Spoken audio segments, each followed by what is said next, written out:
Is sugar really that bad for us? A teaspoon here, a teaspoon there. It's hard for us to imagine that humans at one point had access to sugar for only a few months in a year, when fruits were in season. Now, sugar hits us all year round, from a cereal box to a health drink. This is Dr. Spoorthi again, bringing you a new series on sugar. Let me start with a disclaimer though. I'm not trying to demonize sugar. I hope that at the end of this series, you have more clarity about sugar, remove the myths, and help you make better choices. These videos reflect my opinion as a physician after reviewing research studies, health articles, and from the experience I have gained taking care of patients over the years. I will include links below to substantiate what I am trying to say here. So, what do we mean by sugar? What's the basic science behind it, and why do we need to worry about this? I'm going to break this down into very simple science. All foods, fats, proteins, and carbohydrates are eventually broken down by digestion into glucose and is used by every cell in the body to generate energy. The only difference is it depends on how quickly the food is broken down into sugar and released into the blood.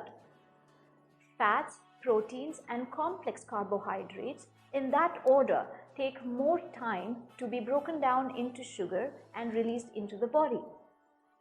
Simple carbs and simple sugars, on the other hand, break down much faster and cause a steeper sugar spike. These sugar spikes are what are harmful to the body. Now, let's take a look at the bad effects of sugar. Remember that these effects are mainly seen with the simple sugars and the simple carbs, which cause the steep sugar spikes that we discussed earlier. Almost everybody knows about the connection between sugar and type 2 diabetes. But what really happens? When sugar is released in the bloodstream, the pancreas releases insulin, which helps normalize the sugar. When this cycle happens repeatedly, it can become a vicious cycle, decreasing your insulin sensitivity. This means that now you basically need more insulin to control the same amount of sugar. This is the basic of insulin resistance, which plays a huge role not only in diabetes but also in obesity and cardiovascular disease. Two large studies in the 1990s found that women who consumed more than one soft drink or fruit juice per day were twice as likely to develop diabetes compared to those who rarely did so. The connection between sugar and dental caries and poor dental health is well known to us. Don't forget to brush your teeth, especially at night. A high sugar diet, especially along with extra calories, is closely related to obesity and weight gain, as most of us know. A meta-analysis of 88 studies found a link between sugary drinks and body weight. A high sugar diet does not necessarily help with satiety or alleviating hunger. That means it doesn't satisfy you completely. When sugar levels in the body drop rapidly, the body misinterprets this as hunger or cravings even though you're not really hungry. And this leads to you eating more. Have you ever noticed how you feel like munching on something even though you have just had your dinner an hour back? High sugar diet is linked to cardiovascular risk factors like obesity, inflammation, high triglycerides, high blood pressure. The liver cells break down fructose into triglycerides, which is a form of fat. This can build up in the liver, causing fatty liver, or when it is released into the bloodstream, it can cause fat-filled plaque, otherwise called atherosclerosis. This is what causes heart attacks and strokes. A 15-year study showed that people who consumed 25% or more of their daily calories as added sugar were more than twice as likely to die from heart disease than those who consumed less than 10%. Another groundbreaking study in 2016 found that sugar was more closely related to cardiovascular disease than even saturated fats. How many of us require that tea or coffee or some form of caffeine in the early evenings to wake us up, especially after a good, rich lunch? Ever wondered about that? Repeat cycles of increased sugars can cause mood problems, decreased memory, faster cognitive decline, especially in elders, and an increased risk of attention disorders in kids.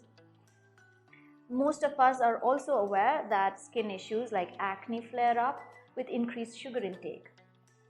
But also understand that high sugar intake can mess up and cause more wrinkles and faster aging. Did you also know that sugar can actually weaken your immune system? Especially during these COVID times, remember the high sugar can affect your white blood cells or your fighter cells, thus decreasing your body's ability to fight off viruses. We all know that diabetics get more infections than the rest. Sugar has also been associated with addiction. A 2017 study showed that mice can experience sugar withdrawal and argued that sugar produces similar effects to cocaine, such as craving and addiction. Interesting. More about this in another video. So the next thing you want to know is how much sugar is okay. The WHO recommends no more than 10% of your daily calories to be from added sugar. So when you look at the Asian community, this works out to be about 4 teaspoons of sugar or 16 grams of sugar in total for a day. Now, just to give you a context of what this number means, if you take a low-fat sweetened yogurt, that has almost 47 grams of sugar. So now think about it. You have already broken your daily requirement for sugar. A can of soda is 40 grams, one cupcake can have 46 grams of sugar, and a sports drink around 35 grams of sugar.